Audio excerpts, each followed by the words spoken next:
I Will Make You Proud by Wheredoesshego, read by Hummingbird Audio. This fic includes talk of abuse, talk of suicide, and potential sexual content. Read with care. Chapter 2. The Body. Hermione. May 2006. Hermione wrinkled her nose as she entered the Hogshead pub. She hadn't been inside its oppressive, gloomy walls for years. Not since the DA had used it for meetings. She hadn't liked it then, finding the smell and the general atmosphere not exactly to her liking. It gave her the creeps. Most of her friends avoided it like the plague now, ever since Ron had gotten horrendous food poisoning after drinking too much and ending up there of an evening. He'd needed some food to try to sober up. He'd never told them what he'd actually eaten, the thought of whatever it had been making him gag to this day. Suffice to say, the sight of him, green and sweating for days, had been enough for them to ensure they hadn't gone near it since. She looked around at the dozen or so patrons gathered at the mismatched tables, finding exactly what she would have expected. Her aura senses told her that most of them wouldn't like her poking around. Many had their faces covered, leaning hunched at the bar, fingers wrapped around drinks in grimy glasses, or sat in huddles speaking in hushed voices. There was a witch sat eating something unidentifiable, food spilling off her plate onto the scattered wooden table. She looked up as Hermione passed and bared her teeth at her. Foul bits of brown food stained her teeth. Either recognize her from Golden Girl days or just recognizing that she was not meant to be there, that she was an outsider, someone who could cause trouble. Either way, Hermione was eager to leave the bar area. She had come with a job to do. She wanted to do it and get back to the Aura's office. Her desk was piled high with work. This had come in as a last-minute job. A death of the Hogshead. The body still in situ.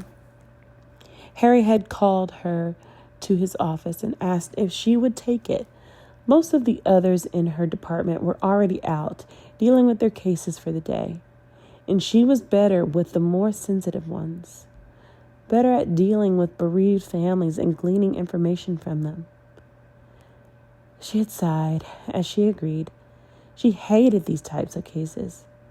Hermione preferred jobs where she was traveling, working with a partner to catch undesirables, using her lightning-fast brain to make decisions, outsmarting people who thought they stood a chance against her.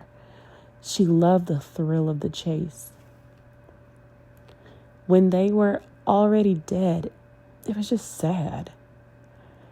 She was usually very good at piecing together evidence and finding out what had led to their deaths, but it didn't mean that she enjoyed it. She enjoyed it even less when it brought her to places like the Hogshead.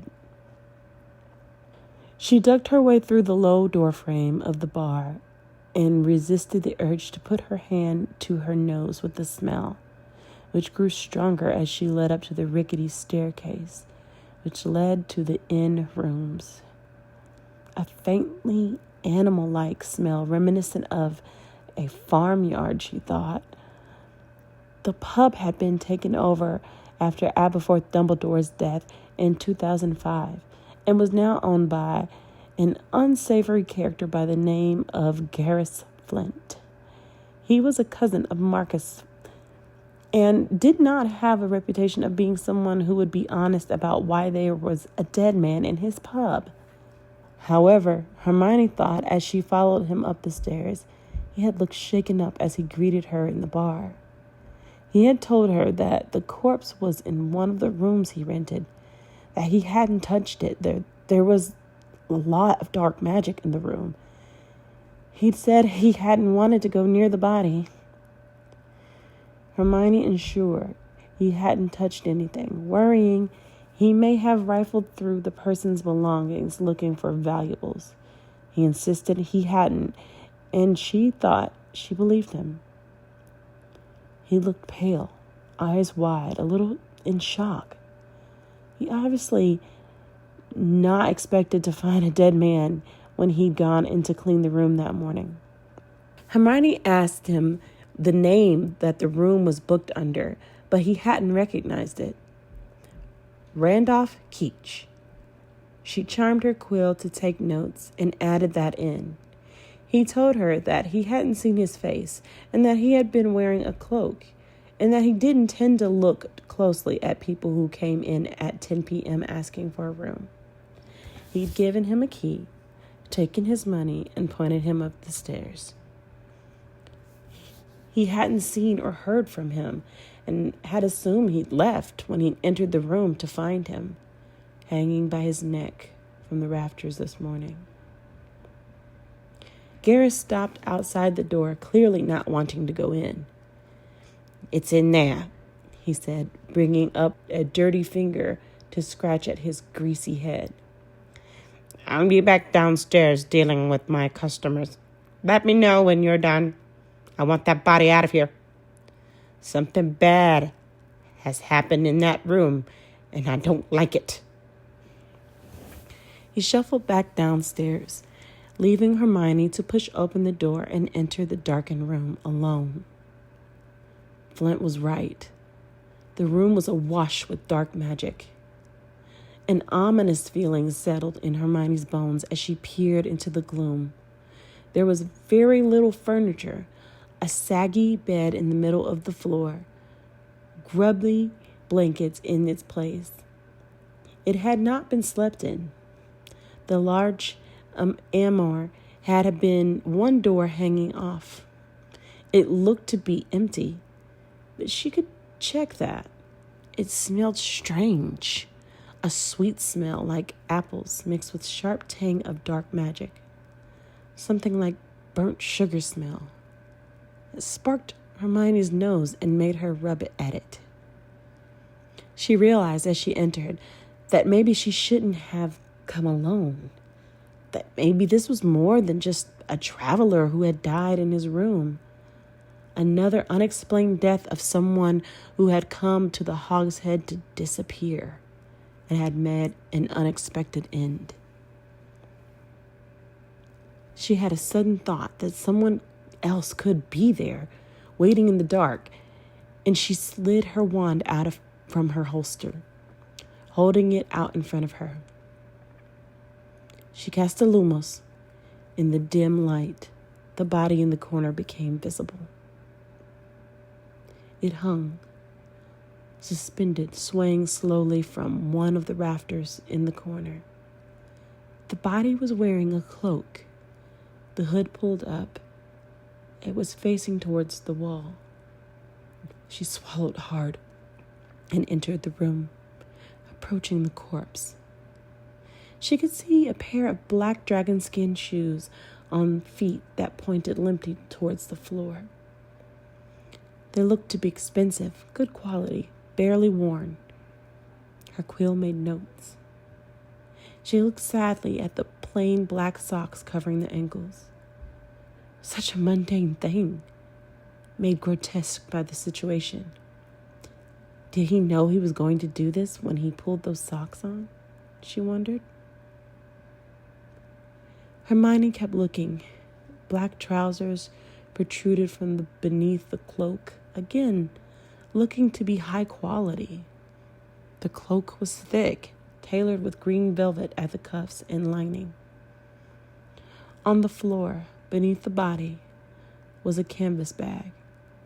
It looked to be full, and several books, leather-bound, in a neat pile. She stepped slowly forward, hearing the rope creak slightly as the wind blew in the rafters. Hermione held her breath, creeping slowly as she didn't want to wake the person rotating there. She could see hands now, clawed, ringed fingers frozen in death, purple with lividity. She could see a ring in the shape of a skull, one in the shape of a snake that curled up a long finger to the knuckle, and a signet ring. It looked vaguely familiar. She made a note to have another look once the rings were in evidence. There was nothing for it now. She approached the body fully. Hermione stood underneath it, noting the rickety chair on its side, where it had been kicked out from under the person as they had hung. She faced the body and looked up, being able to put it off no more. Hermione's eyes focused on the face, purple and bloated, frozen into an expression of despair. The eyes were open, bloodshot. She felt her heart stop as she looked more closely at the features, at the hair that had fallen from the hood and over the forehead. She felt inexplicable, like she might cry. Hermione took in the almost unnatural shade of silver of the irises, the white blonde of the hair. Her mouth fell open, and she thought she might be sick. She stepped back in horror, banging her shoulder painfully on the wall as she did so, but barely registering it as her mind fought to make the connection that the body hanging from the rafters was Draco Malfoy. Draco Malfoy, her one-time schoolmate, bully, and now wanted murderer.